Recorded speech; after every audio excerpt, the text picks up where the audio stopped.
Thesis लिखता है तो गाइड का बहुत बड़ा रोल होता है। बहुत सारे बच्चों ने एमटेक या पीएचडी कर रखी है, तो आप पीएचडी भी नहीं करेंगे तो आप देखें कि जब आप कोई प्रोजेक्ट्स करते हैं एमसीए बीसीए का, तो आप गाइड तो अलॉट होता ही है, तो उसका बहुत बड़ा गाइडेंस होता है। दैट मीन्स उसको पता होता है कि यहाँ पे क्या डेवलप हो रही है। तो यानी डेनिस रिची को पूरा पता था कि मेरी सी लैंग्वेज के साथ ऑब्जेक्ट ओरिएंटेड कंसेप्ट्स को इम्प्लीमेंट किया जा सकता है। ठीक है, तो यहाँ पे इसका पूरा चार्ट ऐसे ही बनाएंगे जैसे हमने किसका बनाया था, सी का बनाया था। तो यानी इसकी हिस्ट्री भी कहाँ से चालू होनी चाहिए, सी से होनी चाहिए। कारण क्या है, अगर सी नहीं आई होती तो क्या सी प्लस प्लस आती, कभी नहीं आती। और सी कहाँ से आई, आपके एल्गोल से आई। तो इतना लिखने के बाद हम यहाँ पे चार्ट बनाएंगे। इतना हो गया भाई, साइड हो जाऊं, ठीक है, मोबाइल चला देना।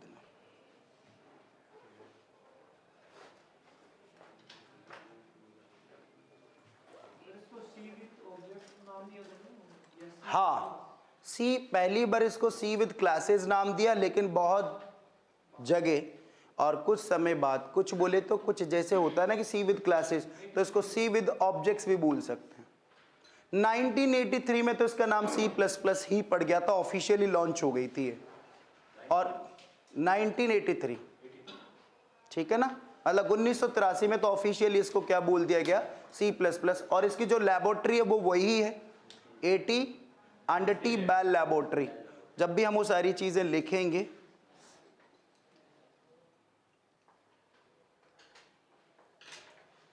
तो यहां पे हो गया। अब यहां पे एक चार्ट बनाएंगे हिस्ट्री का। देखो चार्ट सिंपल है, आपको याद हो जाएगा दोबारा।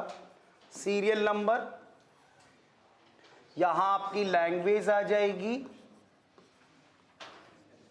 यहां आपका क्या आ जाएगा, फाउंडर नेम आ जाएगा। अब देखो आप, तो यहां पे सबसे पहले कहां से शुरुआत हुई थी इसकी, एल्गोल से किसने किया था, आपको मैंने सी में पढ़ा है, इंटरनेशनल ग्रुप ने किया। दूसरा, इसके बाद कौन सी आई, BCPL basics combined programming language, इसको किसने किया, मार्टिन रिचर्ड ने किया। और उसके बाद तीसरी हमारी बेसिक्स लैंग्वेज आई, जिसको यहां पे कैन थॉमसन ने किया,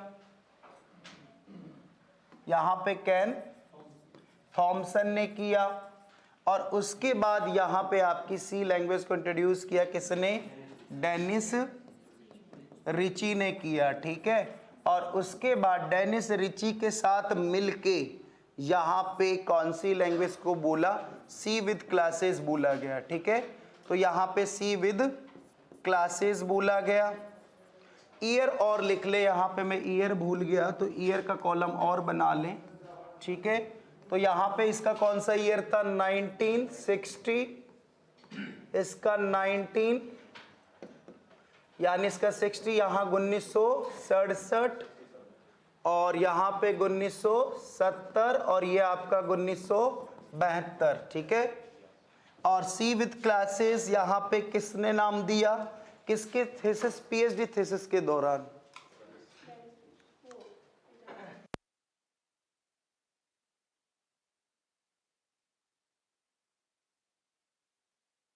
वही खराब कर दिया।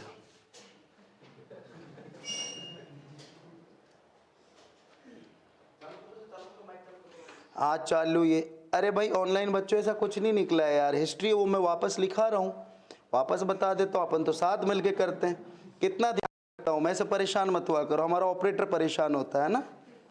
चलो हैप्पी टू ऑल।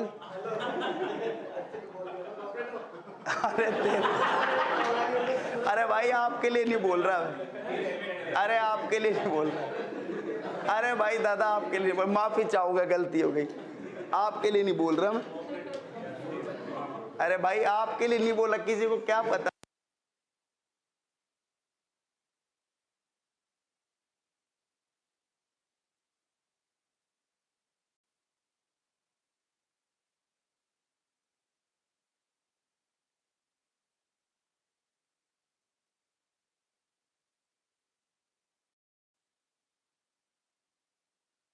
हाँ भाई, शूटिंग में आना पड़ता है। देख स्माइल आ रही है महेंद्र जी। कोई नहीं, दोबारा चार्ट बन रहा है यार, हिस्ट्री पढ़ रहे हैं, कुछ नहीं खराब हुआ। Divya ji tension not, you all chill रहे हैं भाई, चिल, ठीक है। क्यों परेशान करते हो, कैरेक्टर से बाहर आ जाता हूं। हाँ, तो फिर इसको पहली बार सी विद क्लासेस बोला बर्जेन स्ट्राउड स्ट्रप ने, और उसके बाद कब बोला इसको, नवासी में, ठीक है। मतलब इसके थीसिस के दौरान, यहां पे पीएचडी के थीसिस में ध्यान रखना, पीएचडी के थीसिस में इन्होंने पहली बार इसको क्या बोला था, सी विद क्लासेस बोला था, ठीक है। और उसके बाद इन्होंने इसको ऑफिशियली बोल दिया था सी प्लस प्लस। और यहाँ पे इनके फाउंडर, अब स्टूडेंट ना हो के फाउंडर कहलाए गए, यहां तक तो ये स्टूडेंट थे, ठीक है। और उसके बाद ये वापस से क्या कहलाए गए, इसके फाउंडर कहलाए गए। तो यहां पे ये फाउंडर हो गए थे, और इन्होंने 1983 में ऑफिशियली लॉन्च कर दिया था किसको, सी प्लस प्लस को। यहाँ पे बेसिकली बहुत छोटी सी हिस्ट्री है। सी प्लस प्लस तभी आई जब सी आई, है ना, अभी कुछ नहीं निकला है, पहला दिन है, परेशान नहीं हो भाई ऑनलाइन विद्यार्थियों।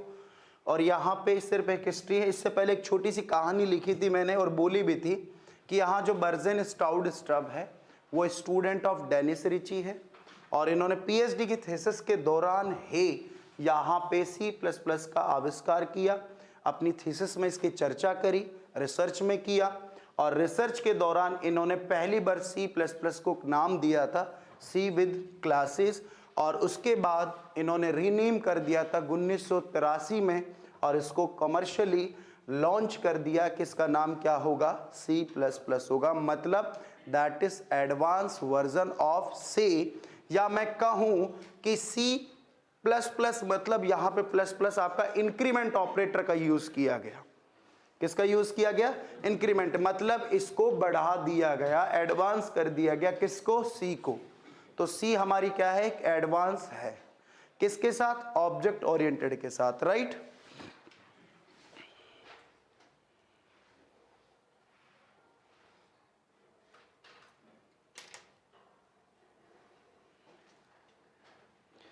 सो यहां पे इतना हो गया भाई, नोट हो गया।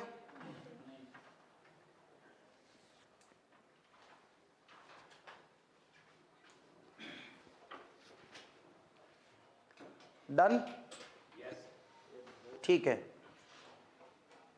अब यहां पे दो तीन चीजें को नोट लिखेंगे। इट वॉज फर्स्ट, या ऐसे लिख लेंगे आप, सी प्लस प्लस को first time C with classes नाम दिया, कौन से ईयर में, 1979 में, ठीक है। और उसके बाद यहां पे सी विद क्लासेस को रीनेम कर सी प्लस प्लस नाम दिया, कब, 1983 में, ठीक है। और यहां पे फाउंडर, एक्चुअल में 1983 में हम कहेंगे कि ये फाउंडर बने, कौन बने आपके, बर्जेन स्ट्राउड स्ट्रब बने, ठीक है। और ब्रैकेट में लिख देना स्टूडेंट ऑफ, यहाँ पे डेनिस रिची। और इनके लैब का नाम जो होगा वही लैब होगी, कौन सी, AT&T बेल लैब 8 USA, ठीक है। इसका पूरा नाम क्या होगा, अमेरिकन, यहां पे टेलीफोन एंड टेलीग्राफ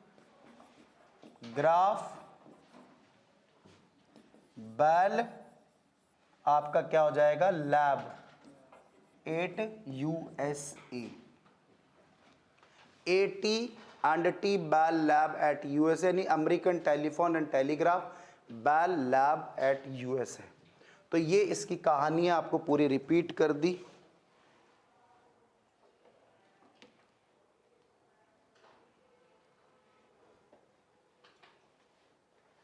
और C++ की रजिस्टर अलग रखना, ज़्यादा नहीं, 20-30 एक पेज लगने वाले हैं।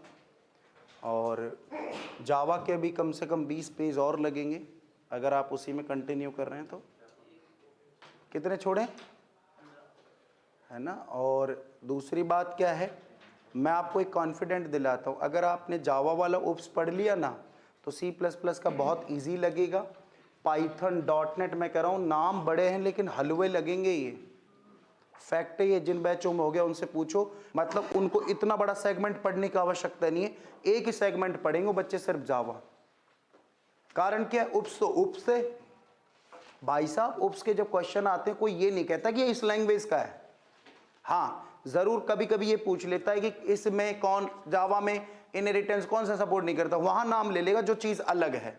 जैसे जावा में मैंने कल पढ़ा रहा था आपको इनहेरिटेंस, तो मैंने कहा कि यहाँ पे कौन सी चीज सपोर्ट नहीं करेगी, मल्टीपाथ या मल्टीपल या आपका हाइब्रिड नहीं करेगा। लेकिन हमारी C++ में सब सपोर्ट करेगा नहीं। तो अब वही चीज हम दोबारा रिपीट करेंगे, लेकिन डिफरेंशिएट हमें पता होना चाहिए। C++ support all type of inheritance but Java can be support only 3 types of inheritance। तो मेजर डिफरेंस याद रखने की आवश्यकता, बाकी सब वही है, ध्यान देना।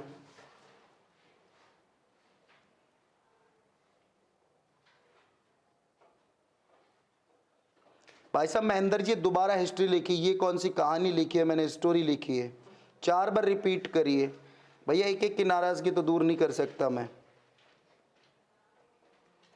अब इतने भी आप कमज़ोर नहीं है पढ़े लिखे, हिस्ट्री लिखी है और हिस्ट्री कोई समझने वाली चीज़ नहीं होती, पढ़ने में दिमाग है नहीं है, फालतू बातें करते। हाँ अब देखो हमने हिस्ट्री कर ली, अब बात करेंगे, जैसे हमारी हिस्ट्री हो गई, अब बात करेंगे हम इसके जैसे कंपाइलेशन। अगर प्रोसेस की मैं बात करूं तो मैं C++ में सी की कोई भी चीज़ नहीं पढ़ाऊंगा, ध्यान रखना, क्योंकि कंपाइलेशन इसका वही रहने वाला है, मेन फंक्शन इसका वही रहने वाला है। दूसरी बात, जो बेसिक्स प्रोग्रामिंग फंडामेंटल हैं, टोकन्स हैं, आपके आइडेंटिफायर है, कीवर्ड्स ज़रूर इसके कुछ बढ़ गए, लेकिन यहाँ पे आइडेंटिफायर वही हैं, सारी चीज़ें वही हैं। हमें एरे, टॉक एरे हो गया, फंक्शन हो गया, यूनियन, स्ट्रक्चर, कुछ भी आप इंप्लीमेंट करोगे तरीका वही होगा। सिंटैक्स किसका होगा, C++ का होगा। कंसेप्ट हमसे पूछा जाएगा, हमसे कभी भी प्रोग्राम नहीं बनवाया जाएगा कि इनुमरेशन का प्रोग्राम आप C++ में बनाओ, नहीं, वो इनुमरेशन का हमेशा यही देगा और कह देगा कि इसकी कांस्टेंट वैल्यू बताओ। उसमें कभी भी ये चर्चा नहीं करेगा कि ये कांस्टेंट वैल्यू आपको C के थ्रू क्या बोलते हैं इंप्लीमेंट करनी है या आपको C++ के थ्रू इंप्लीमेंट करनी है। तो यहाँ पे आपको हिस्ट्री के अलावा अब ज़रूरत पड़ती है किस चीज़ की, फीचर्स की। आपको पता होना चाहिए कि इसमें क्या फीचर्स हैं। जो C वाले फीचर्स थे वो तो सारे ही रहेंगे, क्योंकि यहाँ C++ का मतलब हम एडवांस हो गए, तो C वाले सारे फीचर्स हो गए और इसके जो एडवांस फीचर्स है उनकी बात करेंगे। तो एडवांस फीचर्स में क्या है, यहाँ पे एडवांस फीचर्स में अगर बात करूं तो क्या है, उप्स के कॉन्सेप्ट्स हैं। दूसरी बात सिंपल है, किससे सिंपल है, आपकी C लैंग्वेज से सिंपल है अकॉर्डिंग टू सिंटैक्स, ठीक है। और object oriented that means advance ही है, किससे, आपकी C से। तो इसको हम कहते हैं ऑब्जेक्टिव C भी कहते हैं, इसको क्या कहते हैं, ऑब्जेक्टिव C। ये बाद में बताऊंगा इसको और क्या क्या कहते हैं। तो अब हमें आवश्यकता है इसके पढ़ने की, किसकी, फीचर्स की। तो इसके फीचर्स हमें मालूम होने चाहिए, बाकी C वाले तो हमने लिख ही लिए। अब जैसे C केस सेंसिटिव है तो ज़रूरी नहीं है कि हमारी C++ केस सेंसिटिव नहीं होगी, बिल्कुल होगी। बेसिक्स फंडामेंटल तो C का ही है सारा, तो आपकी ये केस सेंसिटिव भी है, हाई लेवल लैंग्वेज भी है, 3rd जनरेशन लैंग्वेज है। लेकिन एक चीज़ बदल गई, ये ऑब्जेक्ट ओरिएंटेड लैंग्वेज है, लेकिन इसको साथ साथ हम एक प्रोसीजर लैंग्वेज भी कह सकते हैं, क्योंकि यहाँ पे दोनों तरीके से काम किया जा सकता है। ऑब्जेक्ट ओरिएंटेड और नॉन ऑब्जेक्ट ओरिएंटेड के तरीके से। इस वजह से इसको हमको क्या कह सकते हैं, प्रोसीजर और ऑब्जेक्ट ओरिएंटेड दोनों लैंग्वेज कह सकते हैं। दूसरी बात, इसको हम मिडिल लेवल लैंग्वेज भी कह सकते हैं, जैसे हमने सी को कहा। क्यों कहा? क्योंकि उसमें लो लेवल और हाई लेवल के फीचर्स होते हैं। तो इसमें कैसे फीचर्स हो गए आपके, ऑब्जेक्ट ओरिएंटेड के फीचर्स हो गए और नॉन ऑब्जेक्ट ओरिएंटेड, यानी सी के सारे फीचर्स हैं और नए फीचर्स क्या जुड़ गए आपके ऑब्जेक्ट ओरिएंटेड। इस वजह से किस टाइप की लैंग्वेज बन गई, मिडिल लेवल की हो गई। लेकिन आती किस कैटेगरी में, हाई लेवल में, सिंपल हो गई। फिर यहाँ पे बात करें ऑब्जेक्ट ओरिएंटेड कॉन्सेप्ट्स की, तो आपका क्लास और ये सारी चीजें तो लिखना चालू करेंगे हम, ठीक है। तो लिखेंगे, हेडिंग डालेंगे।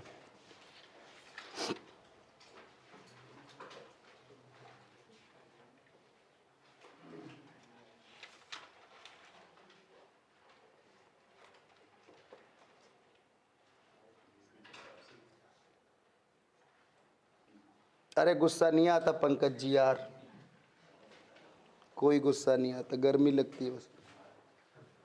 हाँ, अब देखो यहां पे फीचर्स की बात करेंगे, ठीक है। Features of C plus plus, तो यहां पे इसके फीचर्स पे आ जाओ। तो सारे फीचर्स रिपीट करूंगा किसके, सी के।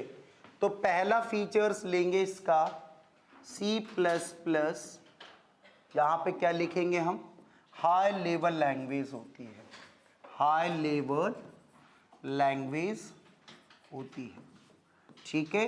तो आपको पता होना चाहिए कैसी लैंग्वेज है ये जर्नल चीजें जो हमें पता होनी चाहिए, इनको मैं फीचर्स में डाल रहा हूं। जैसे जावा के फीचर्स कराए थे मैंने, डाला था, ये रोबस्ट है, जिसमें एक्सेप्शन हैंडलिंग की मैंने चर्चा करी और भी बहुत सारी चीज़ों की हमने चर्चाएं करी। ऐसे ही हमने बात करी कि यहाँ पे हाई परफॉर्मेंस है, सिक्योरिटी है, सिंपल है, ऑब्जेक्ट ओरिएंटेड कॉन्सेप्ट्स हैं। ऐसे ही यहाँ के इसके भी फीचर्स होंगे। तो यहाँ पे क्या होगा, हाई लेवल होगी। फिर नेक्स्ट लिखेंगे C plus plus is also called, यहाँ पे हम इसको और क्या कह सकते हैं, मिडिल लेवल लैंग्वेज कह सकते हैं। Is also called middle level language, मतलब ये मिडिल लैंग्वेज भी होती है, ठीक है। अब ऐसे ही सी प्लस प्लस हमारी क्या होगी, यहाँ पे केस सेंसिटिव होती है। C plus plus language case sensitive होती है, केस सेंसिटिव हमारी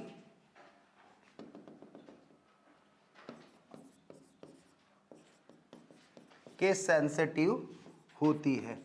यहाँ पे केस सेंसिटिव का पूरा मीनिंग मैंने कब समझा दिया था आपको सी में, कि यानी अपर लेटर और लोअर लेटर को कैसा माना जाएगा, अलग अलग माना जाएगा।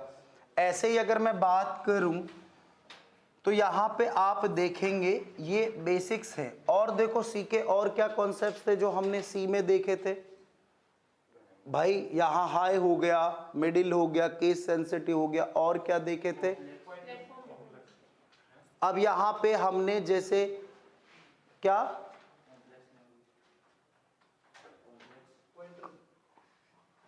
पॉइंटर वगैरह, तो ये फीचर्स हैं, हालांकि पॉइंटर थोड़े अलग चीज है।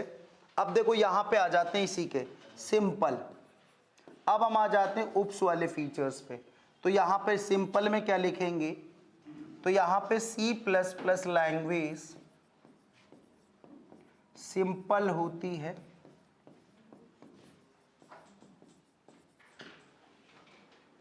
मीन्स सी प्लस प्लस की सिंटैक्स सी के अकॉर्डिंग इजी होते हैं। कैसे होते हैं भाई, सी प्लस प्लस के ध्यान रखना, जो सिंटैक्स है ना वो इजी है सी से। ये बात प्रमाण है, जब आप सी में काम करते हो तो अभी आपने हाय हेलो छोटे मोटे प्रोग्राम किए, लेकिन अगर बड़े स्किल पे काम करोगे आप, तो आपको जो कोड करने में जो मजा आएगा, कोड जो लिखा जाएगा, जो इजीनेस होगी, वो किस में होगी, सी प्लस प्लस में होगी, ठीक है। तो यहां पे नेक्स्ट फीचर्स और लिखेंगे इसका। अब आपका सबसे इंपॉर्टेंट फीचर्स क्या, ऑब्जेक्ट ओरिएंटेड। कैसा है, ऑब्जेक्ट ओरिएंटेड। यानी आपकी ये C++ कैसी है, ऑब्जेक्ट ओरिएंटेड लैंग्वेज होती है। तो ये आपकी ऑब्जेक्ट ओरिएंटेड। अब देखो ऑब्जेक्ट ओरिएंटेड में क्या क्या है इसमें, तो उस ऑब्जेक्ट ओरिएंटेड की बात करेंगे हम। तो यहाँ पे देखो ऑब्जेक्ट ओरिएंटेड में आपका, और देखो क्लास क्या होगी, हम बात करेंगे यहाँ पे ऑब्जेक्ट क्या होगा, हम बात करेंगे यहाँ पे इनहेरिटेंस की बात करेंगे यहाँ पे हम। ऐसे ही मैं यहाँ पे किसकी बात करूँगा, एब्स्ट्रैक्शन की बात करूँगा, और मैं यहाँ पे बात करने वाला हूँ किसकी, पॉलीमॉर्फिज्म की। तो अब आप यहाँ पे देखेंगे कि ये सारे हमारे उप्स के जो कंसेप्ट्स हैं ये सब किस में है, C++ में, यानी ये उप्स कंसेप्ट्स हैं हमारे। तो यानी object oriented language, that means यहाँ पे एक फीचर्स क्या नया आ गया कि ये कैसी है, ऑब्जेक्ट ओरिएंटेड है। तो इतना लिख लेंगे। बिल्कुल डिम्पल जी।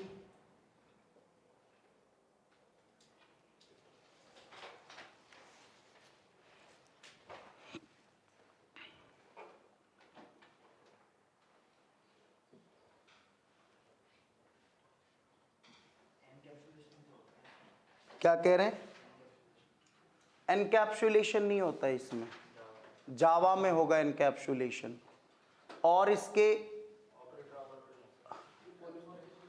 ऑपरेटर ओवरलोडिंग होती है, तो हम वो फीचर्स में नहीं लिख सकते, बाकी लिख लेंगे। चलो लिख लेते हैं, आप कहते हैं तो सपोर्ट ऑपरेटर ओवरलोडिंग लिख लेंगे। C++, ऐसे तो जो भी काम हो रहा है वो सारे फीचर्स ही हैं इसके। C++ सपोर्ट ऑपरेटर, लेकिन ऑपरेटर ओवरलोडिंग जावा सपोर्ट नहीं करती, ध्यान देना। यहाँ पे C++ सपोर्ट ऑपरेटर ओवरलोडिंग, ठीक है। तो यहाँ पे ये हो गया। एक दो फीचर्स और बता देता हूँ, रुक जाओ एक मिनट।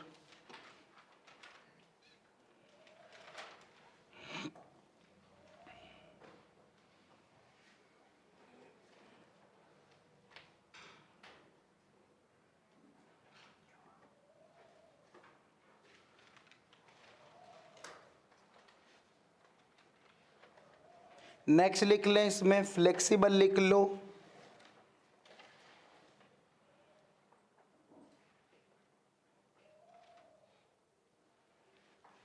फ्लेक्सिबल, नेक्स्ट लिखेंगे फ्लेक्सिबल, लिख लिया। फिर यहां पे क्या हो जाएगा, रिच लाइब्रेरी है,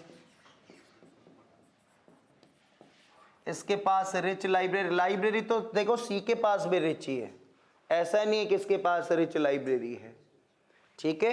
तो यहाँ इसके पास अगर बात करें तो सपोर्ट ऑपरेटर ओवरलोडिंग हो गई, रिच लाइब्रेरी हो गई, और फ्लेक्सिबल हो गई। और अगर बात करें तो हमारे मोस्ट प्रॉब्ली सारे फीचर्स की हमने बात कर लिए, ठीक है। तो यहाँ पे अगर आपसे, हाँ एक और, इसको स्ट्रक्चर प्रोग्रामिंग लैंग्वेज भी कहते हैं। इसको क्या कहते हैं, स्ट्रक्चर प्रोग्रामिंग।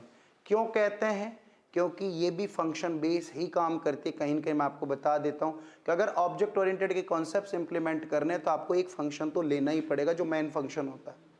दूसरी बात, यहाँ पे अगर मैं बात करूँ तो ये ऑब्जेक्ट ओरिएंटेड के कॉन्सेप्ट्स इंप्लीमेंट हुए सी में, तो सी खुद एक स्ट्रक्चर लैंग्वेज है, या उसको हम क्या कहते हैं, प्रोसीजर लैंग्वेज कहते हैं।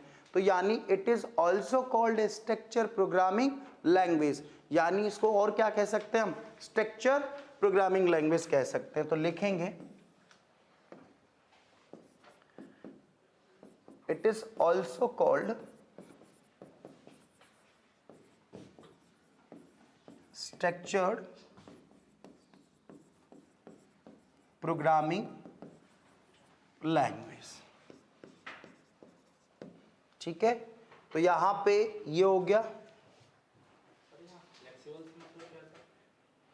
फ्लेक्सिबल वो सिंपल वाला, इजी है, काम करने में आसान है, समझने में आसान है, तो वो सारी चीज़ें फ्लेक्सिबल में आ जाती हैं।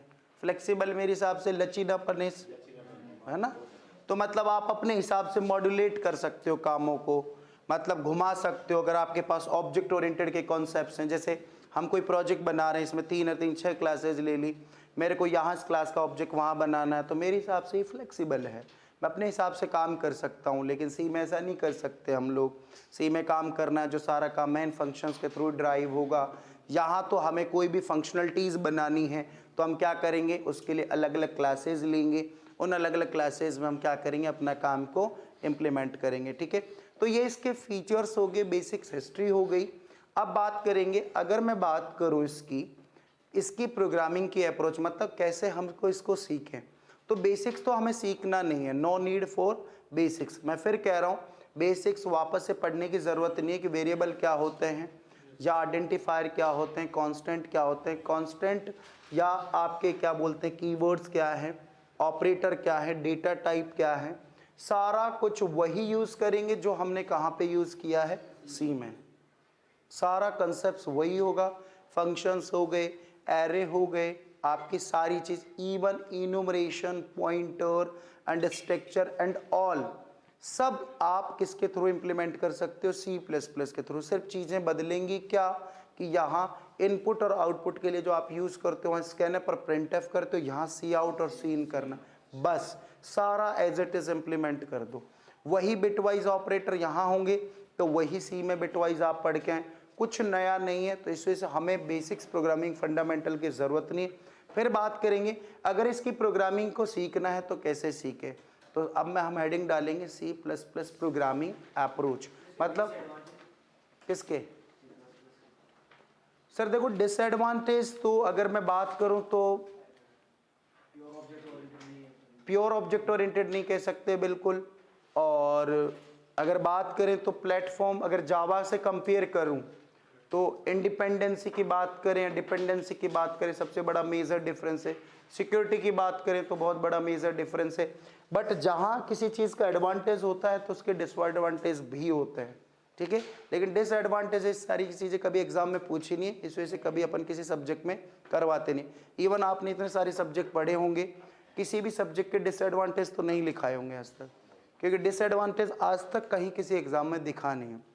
क्योंकि उसकी पॉजिटिव थिंग की देखो कितना सारा सब्जेक्ट, उसमें से पॉजिटिव चीज़ पूछेगा तो बहुत। और इवन मैं तो ये समझ रहा हूँ कि अनुदेशक में हिस्ट्री पार्ट तो मुश्किल से 5% आने के चांस है, क्योंकि उसके पास सिलेबस इतना बड़ा है कि उसमें से 5-5 क्वेश्चन भी चुनेगा ना तो तब भी टेक्निकल क्वेश्चन उसके पास 200 हो सकते हैं, ठीक है ना।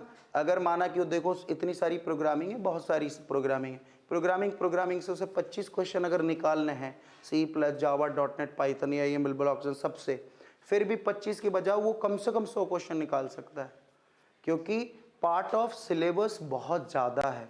तो इस बार फुल फॉर्म का सीन या इस बार हिस्ट्री का सीन, फीचर्स का सीन मुझे तो एक्सपेक्टेड है कम लगता है, कारण कि उसके पास पूछने के लिए बहुत कुछ है।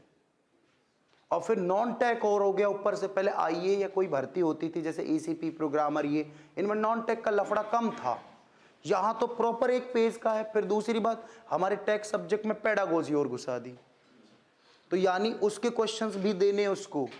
तो इस वजह से भाई सब्जेक्ट बहुत ज़्यादा हैं, तो इस वजह से हम बात करेंगे पॉइंट टू पॉइंट। अब दोबारा अपन बेसिक्स पढ़ेंगे तो वेस्टेज ऑफ टाइम है, हालांकि पढ़ने को 5 दिन में पूरा रिवीजन करा दूं, लेकिन वो चीज़ कहाँ सुंदर लगेगी। अब देखो जो आपके कॉन्सेप्ट क्वेश्चन हो कहाँ से पूछे जाएंगे, सी से। ओप्स के कॉन्सेप्ट्स कहाँ से पूछे जाएंगे, C plus plus Java Python .NET यहाँ से। तो आपको पता होना चाहिए कि किस सब्जेक्ट में मुझे क्या पढ़ना है एग्जाम के टाइम में, ठीक है ना। तो अब हमें यहाँ सिर्फ ओप्स के कंसेप्ट चालू करने से पहले इसकी प्रोग्रामिंग अप्रोच को जानना पड़ेगा, मतलब इसको कैसे सीखें। तो उसके लिए हम हेडिंग डालेंगे यहाँ पे। अब देखो इसका कंपाइलेशन प्रोसेस हो गया या इस पर कैसे काम करेंगे, सब रिपीटेड है, क्योंकि इसका जो मेन फंक्शन है वो कौन सा काम आता है, सी वाला। तो मैं पूछूं कि मेन फंक्शन को कौन कॉल करता है, तो आपको पता होगा कि OS करता है, ठीक है। तो वही चीज़ है। तो अब यहाँ पे लिखेंगे C++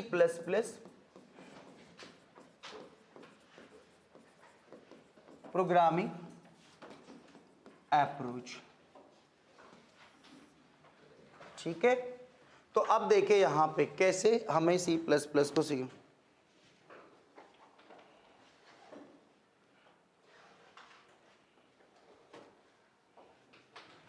अब यहां देखेंगे हम जरा, तो यानी हमें कैसे सीखना है, या मैं ऐसे कहूं हाउ टू लर्न मैं हमेशा सीखने के लिए एक स्टेप तो उठाता हूँ, हाउ टू लर्न C++। तो इसको शुरुआत कैसे करें सर? अब वो दिन नहीं है कि मैं आपको सिखाऊं कि 0 to 9 A to Z special character and हम आगे बढ़ चुके हैं। इसकी शुरुआत को थोड़ा अलग तरीके से करेंगे, अब हम बड़े हो गए। तो शुरुआत को हम ऐसे करेंगे कि हमें याद होंगे हमारे पुराने दिन जब हमने क्या पढ़ी थी, सी लैंग्वेज पढ़ी थी। और आज मैं याद कराऊंगा आपको C++ को कैसे हमें पढ़ना है। तो शुरुआती दिनों में हमने क्या किया था, मिस्टर विक्की गुजर पहले समझेंगे, आप पेन चलाना बंद करें। तो हमारे पास यहाँ होती थी दोस्तों क्या, लाइब्रेरी। क्या होती थी हमारे पास? लाइब्रेरी होती थी। और उस लाइब्रेरी के अंदर होते थे हमारे क्या, हेडर फाइलें। क्या होती थी? हेडर फाइलें। और हमारा सारा काम किन से चलता था? यहाँ पे लाइब्रेरी फंक्शन से। किससे काम करते थे हम? यानी इनके इन्वायरमेंट में हमें काम करके कौन देते थे? Library function. कौन करके देते थे? हमारे लाइब्रेरी फंक्शन। हम काम करते थे लाइब्रेरी फंक्शंस थे, क्योंकि पूरा इन्वायरमेंट पूरा क्रिएट करते हैं ये लोग, लेकिन कार्य कौन करता है, काम करता है कौन? Library function. अगर यहाँ हेडर फाइल नहीं होंगी, आप ऊपर टॉप पे लगाते हो, तो क्या वो लाइब्रेरी फंक्शन काम करते हैं? कभी नहीं करते हैं। अब बात करते हैं C++, यानी इसका एक इंक्रीमेंटेड वर्जन है जिसको कहते हैं C++। तो यहाँ पर भी भाई साहब क्या है हमारे पास? लाइब्रेरीज हैं। तो यहाँ पर भी लाइब्रेरीज हैं, तो इसका बड़ा भाई आ गया, तो इसके पास भी क्या है? Header file. लेकिन इसकी हेडर फाइल थोड़ी अलग है। इसकी हेडर फाइल थोड़ी अलग है। ये कहती है कि जब मैं फेमस हूँ, ऑब्जेक्ट ओरिएंटेड प्रोग्रामिंग करने के लिए मैं सक्षम हूँ, तो मेरी हेडर फाइल में होंगी प्री डिफाइंड क्लासेस। क्या होंगी मेरी हेडर फाइल में? मतलब इसकी हेडर फाइल में क्या होंगी? Pre defined classes. और उन्हीं प्री डिफाइंड क्लासेस और उनके ऑब्जेक्ट को यूज़ करके हम आगे बढ़ेंगे। तो इसके पास क्या होंगे? यानी हमारे पास क्या होंगी? क्लासेस। इसके पास क्या होंगी? प्री डिफाइंड क्लासेस होंगी।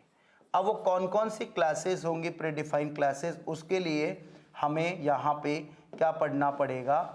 यहाँ पे एक हेडर फाइल पढ़नी पड़ेगी। किसकी? C++ की।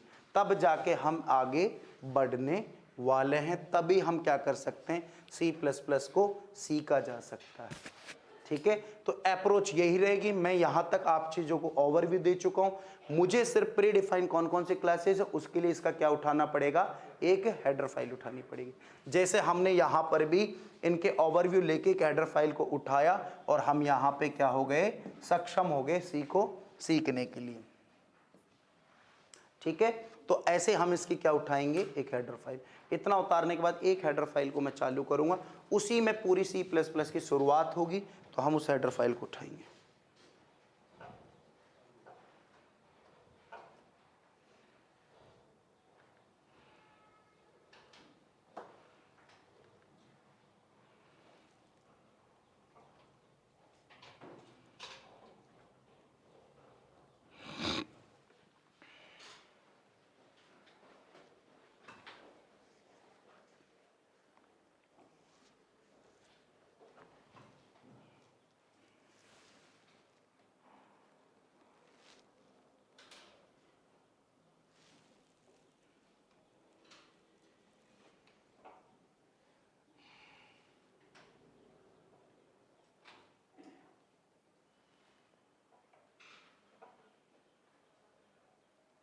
और अपने नोट्सों की मैकिंग कैसे रखना, मतलब सी देन आपका जावा, फिर प्लस रखना पीछे।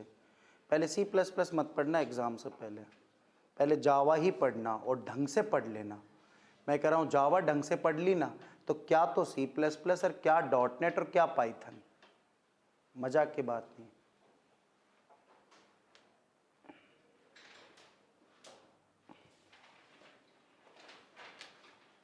और जिस दिन अब इसका उप्स का कंसेप्ट चालू करूंगा, आप खुद कहोगे कि सर हलवा लग रही है। और नाम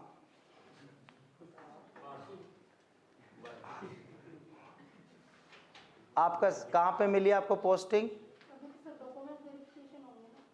अच्छा, हो गए डॉक्यूमेंट वेरिफिकेशन?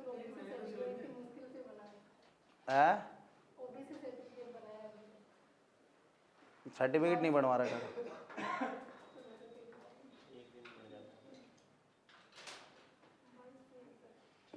हो गया भाई, इतना हो गया। अब पहली हेडर फाइल डालेंगे, तो मिठाई उठाई तो लाओ आप कहीं से। आज सारी क्लास को मेरे को लगता है एक पार्टी होनी चाहिए, और भारती जी की तरफ से, चाहे सुट्टा बार नहीं, सुमित्रा जी की तरफ से। हाँ, अरे भाई रुक जाओ, लाइव चल रही हो चाचा, रुक जाओ, है ना।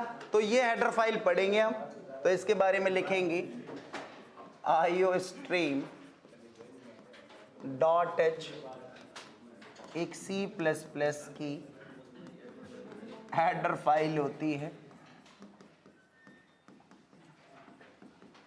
ठीक है। कौन सी होती है? C++ की एक हेडर फाइल होती है। तो इसका पूरा नाम, फुल नेम क्या होगा भाई? Input output stream header file, ठीक है। अब देखो इसका यूज क्या है, यूज या इसका उपयोग, तो ध्यान देना, iostream .h हेडर फाइल का यूज इनपुट और आउटपुट के लिए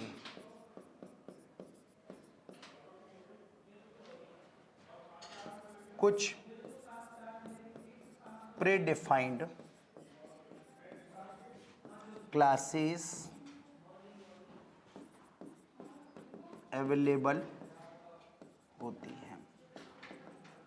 तो ध्यान देना, इसके अंदर जो है हमारी हेडर फाइल का यूज जो है वो इनपुट आउटपुट के लिए कुछ प्री डिफाइंड क्लासेस अवेलेबल होती हैं। यहाँ पे इसके पास कुछ प्री डिफाइंड क्लासेस होंगी जो अवेलेबल होंगी, और उन्हीं क्लासेस के माध्यम से हम क्या करेंगे, यहाँ पे इनपुट आउटपुट स्ट्रीम्स की बात करेंगे। तो यहाँ पे इनपुट और आउटपुट स्ट्रीम के लिए हमारे पास क्या होंगी, कुछ क्लासेस होंगी।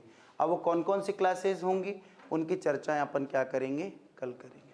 कल इट्स इम्पोर्टेंट टॉपिक, और वास्तव में यहीं से शुरुआत करूँगा। मैं कह रहा हूँ बहुत अच्छी चीज़ है, और मज़ा आना चालू हो जाएगा। इतना टफ सब्जेक्ट नहीं, बहुत ईजी सब्जेक्ट है, बहुत कंप्रेस सब्जेक्ट है, और बहुत जल्दी पढ़ा जा सकता है। ठीक है भाई, जब तक के लिए धन्यवाद। तो आज पार्टी हो